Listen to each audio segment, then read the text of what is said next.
दिल्ली से उत्तर प्रदेश के अपने पैतृक निवास लौट रहे थे। ट्रेन काफ़ी लेट हो चुकी थी। वे अपने स्टेशन पर उतरे तो रात के 1:30 बज चुके थे। छोटे स्टेशनों पर देर रात को सवारी मिलने में दिक्कत होती है। फिर राहुल का घर शहर के बाहर पड़ता था, इसलिए वे रेलवे लाइन के किनारे किनारे चलने लगे। जैसे ही वे प्लेटफॉर्म छोड़कर पटरियों के किनारे आए, उन्होंने एक युवती को साथ चलते देखा। उन्होंने पूछा तो उसने बताया कि वह हॉस्टल से घर आ रही थी। ट्रेन लेट होने के कारण परेशानी में पड़ गई।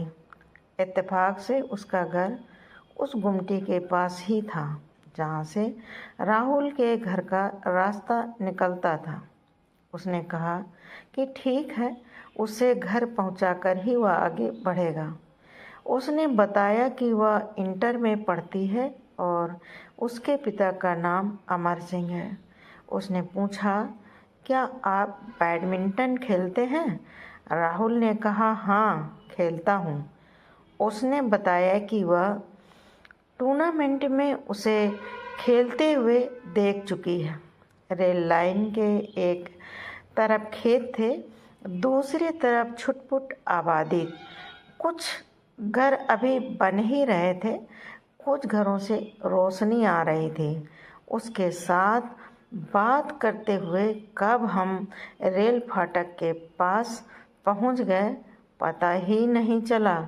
उसने इशारे से राहुल को अपना घर दिखाते हुए कहा, अब वह चली जाएगी। राहुल ने कहा कि उसे घर तक पहुंचाकर आगे बढ़ेगा, लेकिन उसने कहा, अब कोई परेशानी नहीं। अंततः राहुल ने कहा कि वह घर पहुंचने के बाद आवाज़ देगी, तभी वह आगे बढ़ेगा। बहरहाल उसने अपने दरवाजे पर पहुंचने के बाद आवाज़ दी। वह अपने रास्ते चल पड़ा। 2-4 दिन बाद राहुल शहर की ओर निकला तो उसके घर के पास से गुजरते हुए उसे लड़की की याद आई। उसने पास के एक दुकानदार से पूछा कि अमर सिंह जी का घर कौन सा है। उसने एक घर की ओर इशारा करते हुए बताया कि गेट के पास जो